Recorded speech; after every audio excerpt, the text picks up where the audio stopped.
This week, we visit the DMV and discuss how historically Black colleges and universities can create and sustain blockchain groups.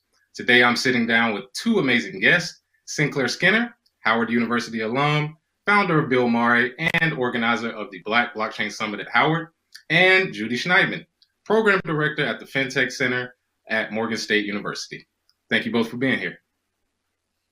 Thank you for having me. So, first things first, I have to ask you, Judy, as the founder of the FinTech Center at Morgan State University, please enlighten us. How did this process start, and how can Morgan State enlighten other groups to start FinTech or blockchain groups? You're great. I am actually not the founder.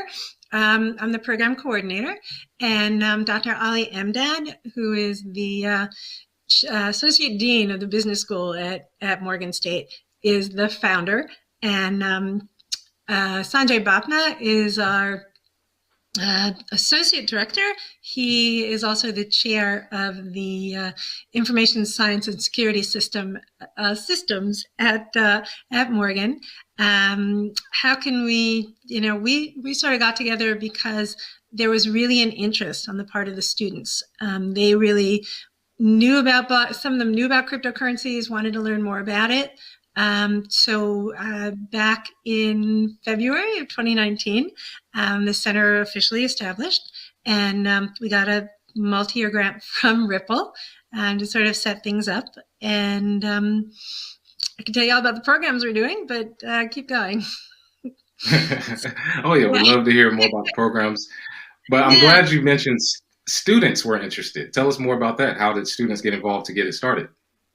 So we had a community-wide event and got like over 100 people to hear about blockchain and fintech. And then we held a summit in May of 2019, which we invited people from HBCUs, faculty and students, and had an overwhelming response from students that really wanted to know more and participated in the conference. It's been growing since then. Absolutely. So you have students who have a thirst for knowledge. They want to learn about blockchain, Bitcoin, crypto, all of these things in a fintech fashion. And I want to ask you, Sinclair, what do you think is the importance of fintech or blockchain groups at the collegiate level? Well, I think my first exposure to this type of work has been, I went to undergrad at Tuskegee and Howard Universities and School of Engineering. So back in those days, I started back in '87, so I'm kind of old. But back then, we had the National Society of Black Engineers, NSBE, and many of their programs allowed our first, opportunities to meet other students from all over the world, talk about different technologies. But it was really geared towards government work. A lot of it was just about government contracting, and it kind of lost its path. And even if I look at the recent, well, not so recent, but the innovation of technology from Silicon Valley, it literally leapfrogged over to Black colleges because they were still teaching folks to work for large corporations. So back then, Big Blue was the thing to work for. I want to work for IBM. We missed all these little bitty companies that became these hyper growth companies. And then, so when we first established our company back in 2015, BitMari, one of the things that we did once we got our initial funding from the Bank to the Future, Simon Dixon's group, we to launch our product, we actually did the first transatlantic bus tour. So we literally took a tour of Howard, Morgan, and this is in 2017, so it's before the FinTech program, but it was Morgan State, Howard. We went to A&T, FAMU, the AUC, Atlantic Clark. We went to Prairie View A&M. We went to Tennessee State, and literally we're engaging students, Texas Southern, engaging students and faculty in the area where it was just popping off. So you remember 2017, it was really a little bit before the bubble really started going. So a lot of people still just were very novice to it. It literally was more of a novelty than an industry. So there were people, you had to toss up. It was between engineering school folks and business school folks. So engineering school folks literally Gotcha. were laddered. They were the folks who were on it first thought of it like a stock. So they said, "Oh, this money I can make." So you had a lot of these kind of get rich quick black folks, and again, it kind of a little problematic because they weren't necessarily interested in the actual algorithms and the protocols that went into it, but they were more about the wealth generation part of it. And then in the engineering school, it took a little bit more. But we did some of the first at Nesby's one of their conferences. We did the first blockchain event there, and then when you and I look, we got together. When did we do the with Roger CIAA. and CIAA Black? When was that? CIAA in Charlotte, 2017, Was first that? one ever. Yeah, Yeah. yeah. So the 2007, I think just trying to be pioneers in the place. Not to use term. We're not discovering nobody, but literally, it was really trying to get people to either take it seriously from an engineering perspective and get business people to understand the power of technology, not just the hype of making money and then the scams and the one coins and all the bad. So I think it's been really trying to figure out a good balance between the engineering side and understanding the economics and the financial side, and trying to find a balance with the fact that so much of the money that's going into engineering programs is geared towards government research, making bombs, doing things that are problematic, and not, the days of just like earth-shattering first principle type research. We're not seeing enough of that in the historically black colleges. Much of that, those dollars tied to actual some type of outcome that doesn't allow us to kind of explore, or even the professors to actually have research that they're doing where it's just the principles that are being explored as opposed to some commercial government outcome. Beautiful. Yeah, and Judy, I want you to comment there. What do you think about that outcome changing? It's definitely interesting because what we're finding also, you've got the business people, the finance marketing type people who are looking at exactly DeFi and the disruptive technologies around just how it's going to change the whole banking system and everything there, and looking at how you can make money, of course, and Always there. But we also are doing a lot of outreach with the computer science and the engineering people, and there is interest now in how to program a blockchain, how to what does it look like underneath. And one of the things that we're doing is getting the two sides to work together. So we've done a few pitch competitions where the team has to include business people and and the practical side. So come up with an idea, tell us how you're going to use it, and build it.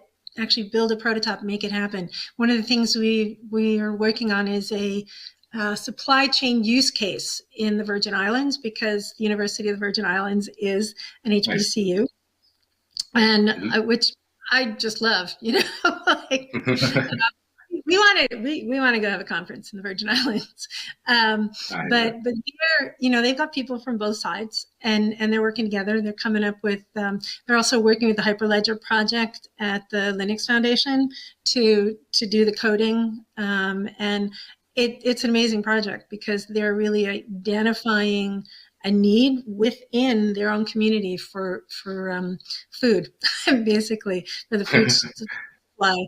Because they're a little island, they keep having hurricanes, and a lot of their food is being imported. While they're growing food on the island, but it's a supply chain problem, and blockchain can definitely help with that. And so they're really working, to work with the local farmers to get their produce into grocery stores, so that people aren't waiting for things coming in off of container boats and having food spoiling in the fields. So there's opportunities.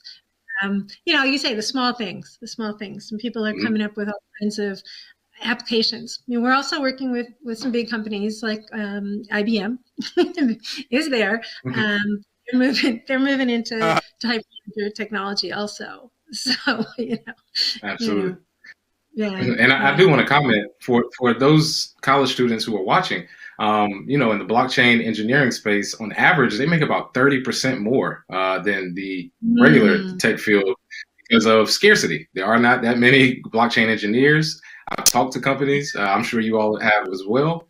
There is a scarce problem. They can't find people who can understand this technology and build on top of it. So this is a wide open market. And I think that blockchain groups are a great pipeline to these companies. And I applaud the work you both do. And I want to ask you both, I'll start with you, Sinclair. Name me really quick, 3 things, just 3, you think each blockchain group can do when starting their local school. Just name me 3 things they can do to get started and to get it rolling. Definitely, the classic, what we all know is the meetup. We got to do the meetup. So the first thing to do, and I think is in the tech space, is always having a meetup. So I think getting the word out to your friends and family. I always tell people, start with a circle small. You don't have to get everybody, but get some folks who are interested. So start off with that. I think that's the first thing. I think also, getting that access to the white paper. I think it's always like, if you're going to talk Bitcoin, you got to talk the language, and we got to talk about it from the context of Satoshi. So making sure you get access to the white paper, I think, is super important. What would be my 3? I think 3 is a good answer. I think one of the things I always do is always make sure you get everybody's information. Anytime somebody walks in the room, make sure they sign in. And that sign in paper, I know it sounds silly, but you want to be able to track, keep up with everything. And making sure you have a sign-in sheet is probably golden. So those are my 3. I love that. Gotcha. And Judith, what are your 3? Give us your 3. Yeah. Zoom makes it easy because they have to register. We capture their information when they register. The 3 things I would say, I think I'm looking at it more as an organizer, and my experience with our own blockchain clubs at Morgan and Bowie and Norfolk. We've got a couple of them up and running right now. And I think the first step, I would go the other way, which is to just recruit everybody on campus. We've got 7,000 students at Morgan. We sent out a blast email to everyone, and we pulled in people, not just, don't limit yourself to the business school or to just computer science or engineering, but the whole campus. We've had people in biotechnology who are really interested in this, because I think that blockchain technology is going to affect the entire, everywhere, all parts of the economy. And I would also say that blockchain clubs should work with recruiters, because just like you just said, we're finding that recruiters are banging down our door because they're looking to increase their diversity. And, we've had a few programs where recruiters, not just to interview people, but to actually just give pointers, give ideas. How do you work in this space? How do you network virtually? That was a big one last week. But also blockchain clubs can do a lot in the area of getting students to do extracurricular things, getting them to do certification programs, like getting badges, getting things so that they have that credential to put on their resume. When they're out there and they're looking for a job, they're looking for an internship, they can point to, hey, I'm a certified blockchain, whatever. But it really goes far. It really goes far. And like you just said, know the language, know the lingo, teach people the basics, again, so they can be excited about what they're, the field they want to go into, and when they're talking to prospective employers, this is really important. Oh yeah, absolutely. And I think we have a perfect mix of companies looking for diversity, because on average, companies who are diverse make 33% more. And then you have students looking for jobs in an industry that is brand new. So we have this perfect mix, and I'm glad you all were here to speak about HBCU, blockchain, and fintech groups in order to create that pipeline forward. And I want to finish up here with one question for each of you, and I'll start with you, Judith. What type of solutions in the future are possible to get students to join and to get these students into these positions in the blockchain industry? Going forward, we've been doing a lot of pitch competitions. So really getting especially Black students to use their creativity, because as you probably know, small businesses are the engine of driving employment growth. And becoming your own business owner and your own boss is definitely the way to go. And because these ideas are so new and the technology is so new, we're getting students to really think like entrepreneurs and come up with their own ideas. We do pitch competitions. We get local business owners. We've gotten some venture capitalists involved to let students pitch their ideas and just encourage them to go out there. We've got one at Stillman. We did a pitch competition where one of the judges is working now with the winning team to actually create a business and find funding for it. So I think there's a lot of not just Big Blue, but really looking at startups and being your own startup. Yes. I think that, yeah. Absolutely. And in the future, we definitely will see more of that. And Sinclair, if you will, let us know what are some future solutions to increase membership and to get students into these blockchain companies. Yeah, I think what Sister said was the truth. I think, unfortunately, or just the reality is, the blockchain industry is just as racist as the rest of the technology space. The reason why we don't see more inclusion because they've been excluding us. So if we're kind of clear that they're excluding us, we could either wait for them to change or we could actually change it. And I think just as you and many of us have actually started our own companies, I think what Judy has said is that actually having more of us go back and connecting our young people with opportunity. Most of the solutions, just as Judy talked about, even in the Virgin Islands or any place, a lot of these solutions that we find in our communities need our technical understanding. When I was at Howard, we thought not being able to catch a cab because they were racist was a political science problem, but in actuality, it was a computer science problem that was resolved in a lot of ways by rideshare. So we use that same concept Absolutely. with our organization. I Love Black People. We're even taking blockchain when I start talking about blockchain, don't forget about these second and third layers. We really are bullish on Lightning. And I think there's still so much, especially we're talking about transaction speed, transaction costs. There's some real opportunities, and we shouldn't be trying to just reinvent some wheels. There's some actually amazing wheels that just need something built on top of it so we can ride on out. But definitely entrepreneur, like you said. Awesome. Entrepreneurship, definitely. And we have to change the mindset, right? You have to get students to start thinking, hey, you shouldn't just be learning to get a job. You can also start your own. Maybe have a unicorn company. And in the tech world, the HBCU student body and population is sorely needed. So to follow up, we have local communities, we have collegiate level, but what role will corporate sponsors play in increasing the amount of students and the pipeline of students at historically Black colleges and universities? And Judith, I want to ask you first, how will this corporate sponsorship affect the FinTech groups? They're like, we have Ripple, which not only is sponsoring us, but they've created a university blockchain research initiative where they're working with like 39 universities all over the world to develop, as you say, the pipeline. They want that freshness, the research, the innovation, the good ideas, and they're looking to hire people. And we've talked to other companies as well. We've talked to Accenture and Visa and IBM, and a lot of these companies are wanting to invest money in developing their future. And they realize that this is a brand new industry. It's very disruptive technology, and they need people who are savvy about this stuff. And I think HBCUs can get a leg up on all of this by just jumping on these opportunities. And someone said last summer, a lot of companies wrote a lot of checks about wanting to increase diversity and, seats at the table. Let's bring your authentic self to work. So I think our HBCU graduates and our interns can do a lot to change the face of the tech industry, high tech in general, and bring their authentic selves to work. And I think that these companies need that because they need that perspective.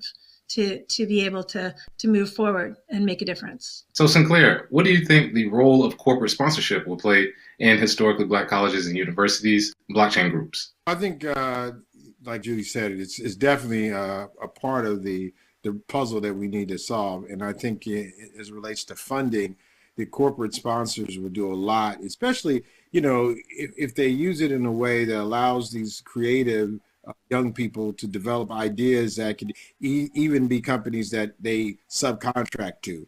So I think the relationships with the students could be in many. It could be actually a straight hire and actually hire someone, or it could literally be in ways creating incubators that allow some of these great ideas to be developed, and their first client would be one of these large corporations. So I think as we explore the different relationship and types, we can really see some opportunities.